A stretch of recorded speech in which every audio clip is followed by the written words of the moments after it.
Olá, pessoal. Boa tarde. Espero que todos estejam bem. Eu sou o professor Lucas. É um prazer estar aqui mais uma vez no nosso curso, né? Estudando material estruturado de sexto ao nono ano. E vamos dar uma passadinha para ver quais são os conteúdos, ver como a gente pode nos ajudar, ok? Então, agradeço a todos pela presença. Dizer que nosso curso está um pouquinho já mais do que a metade. Nós estamos na oitava aula e o curso terá 14, né? 14 aulas. E vamos lá. Primeiramente, eu fiz um desenho, né, meu. Eu fiquei a cara do Gil do Vigor, mas eu gostei, então eu decidi usar aqui. Então, primeiramente, dar boas-vindas, né, a todos e todas. Falar que passou o período de avaliação e eu quero saber, deu certo a avaliação? Como foi que aconteceu a avaliação, né? Esse período que é tão importante e que foi tão discutido entre a gente, entre, né, todo mundo que faz a educação. Como é que foi o período de avaliação? E a gente vai falar um pouquinho sobre o certificado do curso, né, que já estamos no final, e que irá receber o certificado quem está presente, 70% da presença, e a gente vai dar certificado de carga horária por participação. Então, quem participa de todas as aulas tem 100% das horas, e aí, à medida que vocês não vão participando de algumas aulas, aí vão receber o certificado, só que uma carga horária um pouquinho menor, tá bom? Então, para ter um pouquinho de justiça. E vamos agora para o nosso material, né? Vamos analisar, primeiramente, o sexto ano, né? O sexto ano que está aí.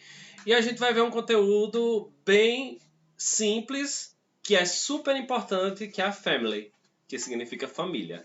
Então a gente vai aprender, lá no material tem um pouquinho mais disso, questão de não só aprender os membros da família, como fazer as perguntas.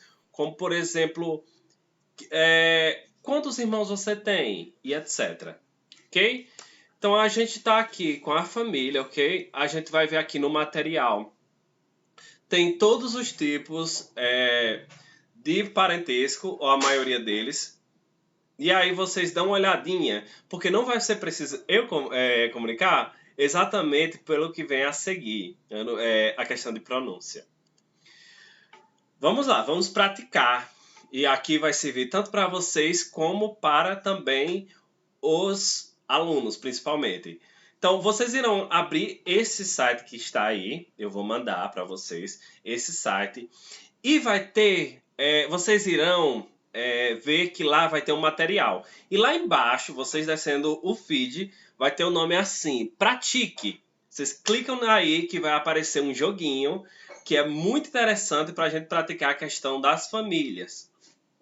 Tanto vai dar para vocês verem a questão da pronúncia, como também a escrita. É muito simples, vamos aí. Depois que vocês clicarem em praticar, vai vir uma situação, né?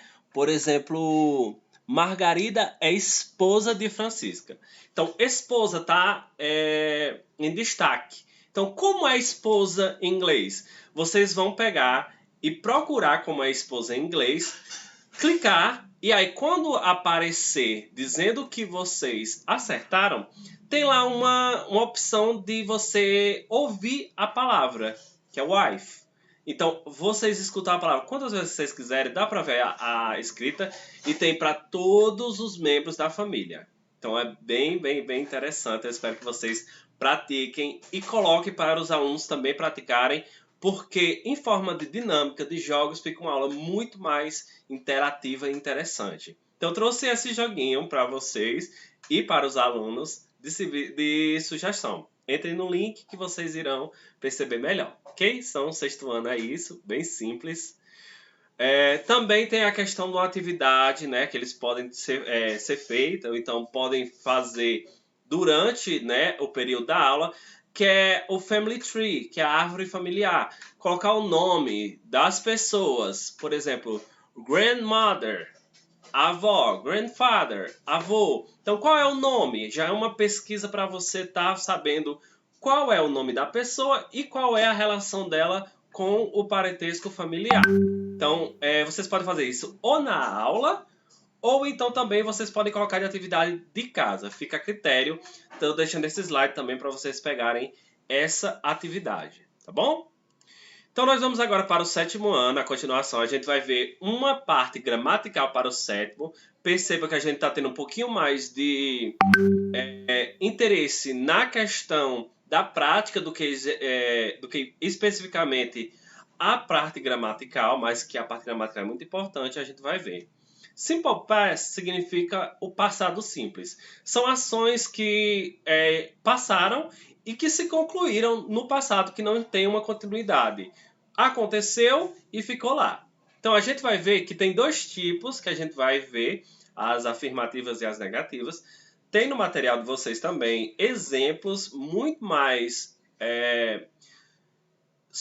que dão mais ênfase, né, no material do que basicamente aqui, mas eu vou passar um pouquinho para vocês entenderem. Então vamos aqui dois exemplos, né, dois tipos de exemplos. Nós temos o primeiro que é I played the piano. I played the piano. Perceba que o ED, ele dá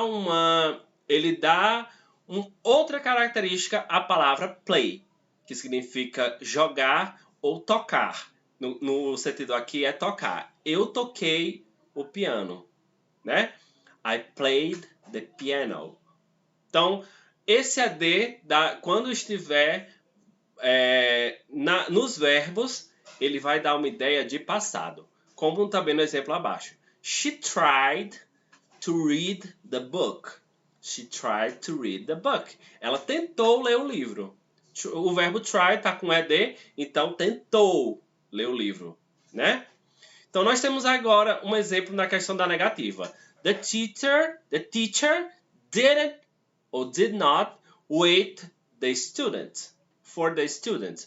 The teacher didn't or did not wait for the students. O professor não esperou pelos alunos. Então, temos o verbo did, que é o verbo fazer, né? Tem vários e vários, na verdade, significados para o verbo did ou do. Did é a partícula que vai dar esse ênfase na questão do passado. Então, the teacher didn't, ou então did not, wait the student. Então, essa partícula, ela está na negativa, né? Não esperou, didn't wait, não esperou. Então, essa partícula, ela tá na negativa por causa do not, né? A gente vê, e lá no material tá muito mais exemplificado aqui para vocês. Só dando uma passadinha para ver. Vamos agora para o 8º, a gente vai ver a questão da arte e os artistas. É muito importante porque no capítulo do livro, é um capítulo da parte artística. Então, a gente vai ver a arte no nosso dia a dia e como aquilo pode ser configurado em artes. Nós temos muitos e muitos ramos artísticos. Nós temos a música, a dança, a literatura, as artes plásticas. Nós temos o teatro. Então, tudo isso tem grandes figuras.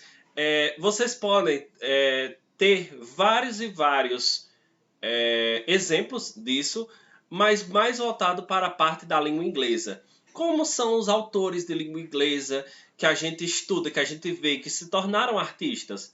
Quais são os músicos? Quais são os atores? Então, tudo isso vai à parte artística, né? Na questão da arte. No material tem todas as ramificações da arte, vocês podem pegar todos e explicar, ou então vocês podem escolher alguns, ou então alguns autores que eu coloquei também de sugestão, tá bom?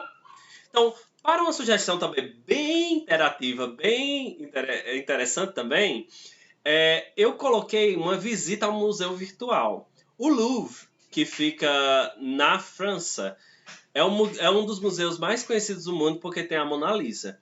Então, o Louvre, eles abriram para essa época de pandemia uma plataforma em que vocês clicando no site, que está aí também, tem também no material, vocês irão fazer uma visita ao museu. Vocês vão, através do mouse, clicar e conhecer as obras que tem lá, conhecer os corredores, conhecer como que é a questão do museu virtual do Louvre, que é um museu tão conhecido, tantas e tantas obras há neste museu. Vocês podem navegar aí através das setinhas e também arrastando seu mouse para cima ou para baixo, de acordo com a sua experiência, né? De acordo com o seu querer de ir para tal lugar. né, que achar interessante. Então, dá para fazer essa visita rápida. Se eu não me engano, na verdade, é um cômodo do Museu do Louvre, mas que já dá para ver essa questão artística de perto. Tá bom? E nós vamos para o nono ano, que a nono ano a gente vai ver gírias, que é um assunto tão famoso e que a gente utiliza já no nosso dia a dia, né? A língua, ela modifica,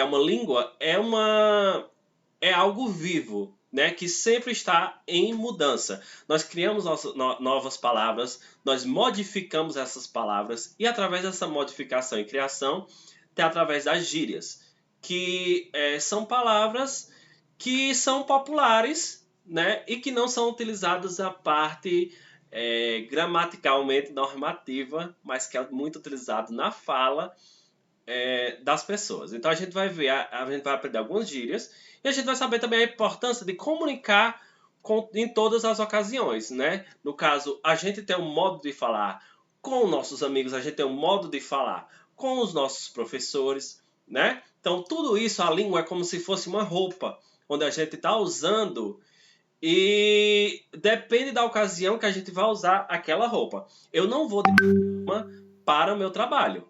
Eu não vou de pijama para o meu trabalho porque é uma norma, né? Então, através disso, é como se fosse a língua, que a gente vai utilizar essa língua de acordo com as situações. Nós temos aí alguns exemplos de gírias, ok? Eu vou falar a pronúncia e vocês prestem bastante atenção. Ó, seguindo aí. You bet. You bet. Que é pode apostar. You bet. Keep it real. Keep it real. Keep it real. Keep it real. Que é tipo jogar a real. Vou jogar a real pra vocês. Keep it real. Ok? Cool. Cool. Que é legal. Né? Chill out. Chill out. Que é fica frio. Né? Never mind. Never mind. Né? Deixa pra lá. Não importa. Nós temos aí de novo You bet. Keep it real, cool, chill out e never mind, né? As gírias para vocês utilizarem dois modelos que vocês acharem mais interessante utilizar. Nós temos também vários e vários modelos também no material e vocês vão procurando mais se vocês quiserem, mas já tem mais exemplos no material, tá bom? Eu vou fazer um exemplo, pessoal, para vocês de quão importante é a gente aprender um pouquinho inglês mesmo a gente estando no Brasil. Eu não sei se vai dar para ler, mas teve um caso, né, de uma brasileira que era muito jovem e ela adorava Demi Lovato. Eu vou contar a historinha para vocês. E adorava Demi Lovato, que era tipo a musa dela, né? E aí, tudo que a Demi postava, tudo que a Demi tweetava, ela pegava e colocava fat. F-A-T. Fat. E um coraçãozinho, como vocês podem ver aí no finalzinho. Tudo que ela colocava, que a Demi colocava, ela colocava fat. Porque ela pensava que fat significa fato. Tipo, você falar uma coisa, a pessoa dizer fato, né? Isso é fato, isso é verdade. E toda a postagem que a Demi Lovato postava alguma coisa, essa menina comentava fat e um coraçãozinho. Traduzido para mais ou menos o que ela queria dizer, seria period. Que é tipo, né? Ponto. Period. Fato, né? E aí, a Demi Lovato, ela percebeu, né, que essa menina estava chamando ela de gorda o tempo todo. E aí postou na turnê dela esse print, né, chamando ela de fat no telão dela. E a brasileira ficou conhecida como fazer bullying com a cantora. Então isso aconteceu. Então é importante a gente saber um pouquinho de como utilizar gírias, né? Porque muitas palavras do inglês, como a gente viu nas aulas passadas, parecem, mas não são. Fat parece fato, mas não é. Significa gorda. E para muitos, principalmente essa questão de... a gente sabe que é complicado a gente falar de peso porque a gente tem uma sociedade que impõe um padrão de beleza pra gente. Muitos tentam porque tentam ter esse estereótipo, né? Que é mais aceito na sociedade. E eu digo isso que foi um peso, não porque ela chamou de gordo, porque gordo não é uma ofensa, mas sim porque a Demi Lovato, levando um pouquinho da história dela, ela tem problema com isso, sabe? Ela teve muito problema com a questão do peso, porque durante toda a infância, adolescência, a vida adulta, ela era chamada de gorda em um sentido pejorativo, então isso magoa bastante. Então foi isso que aconteceu. Ela ficou mundialmente famosa por estar comentando isso aí, sempre chamando ela de, né, fat e um coraçãozinho. Então vamos nos ligar aí. E vamos para as atividades, né? Sexto ano a gente vai fazer uma árvore genealógica, como a gente estudou, né? Para eles falarem, colocar o nome mother, father, né? E etc. E fazer uma árvore começando pelos avós até você. O sétimo ano a gente vai escrever 2 frases no passado, uma na afirmativa e a outra na negativa, ok? O oitavo ano a gente vai estudar arte ou artista de origem americana. Por exemplo, eu quero estudar alguma artista que eu acho legal. Por exemplo, Jane Austen, que escreve muito bem. Então eu vou saber da obra dela, um pouquinho da vida, etc. E como ela como artista. E o oitavo ano a gente vai ver, escrever um diálogo onde tem essa questão das gírias, né? A gente vai estar vendo diálogos desde antes e a gente vai ver essa questão de gírias. A frase de hoje é Don't regret the past, just learn from it. Não se arrependa do passado, apenas aprenda com ele, né?